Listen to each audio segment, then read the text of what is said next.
Sur place, Camille Chignac et Carole Maillard, les dégâts sont conséquents. Les toits des hangars arrachés, du foin détrempé, des kilomètres de clôture à terre, 30 hectares de fauches broyées par la grêle et 2 vaches tuées. Voilà l'impressionnante liste des dégâts relevés sur cette exploitation. Le chantier est colossal et ce jeune éleveur doit le réaliser la boule au ventre, inquiet pour ses bêtes et sa situation financière. Les assurances prendront les bâtiments, le fourrage qui s'est mouillé à l'intérieur, le matériel, mais le problème c'est le fourrage qui nous restait à récolter et là ils n'ont pas l'air de vouloir nous soutenir.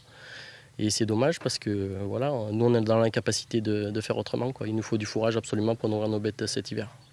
Un peu plus loin, cet autre éleveur déplore la perte de plusieurs hectares de céréales et de cette parcelle de maïs, un manque à gagner estimé à 240 tonnes. Il y avait 8 hectares de maïs, voilà. En plus, cette année, ça a été dur à semer. Il a fallu passer les nuits pour labourer, parce que le climat, le temps n'allait pas. Et voilà, en une demi-heure, c'est tout foutu. Il y a urgence, alors il souhaite que les autorités compétentes réagissent vite.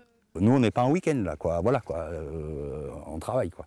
C'est le malheur, c'est que ça va durer 3 semaines, 1 mois, et nous, on est là, quoi. Voilà. Et si on doit faire quelque chose, c'est tout de suite. Samedi soir, la quinzaine d'agriculteurs sinistrés s'est réunie à l'initiative de la coordination rurale. Objectif, unir les forces et mutualiser les demandes d'aide. On peut mettre une solidarité de fourrage en place. Par exemple, c'est facile à mettre en place. On a 5 camions prêts à partir là tout de suite.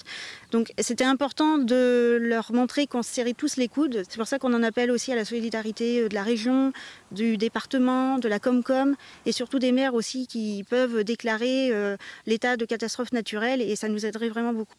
Un arrêté qui marquerait une première étape dans le parcours du combattant qui commence pour ces agriculteurs.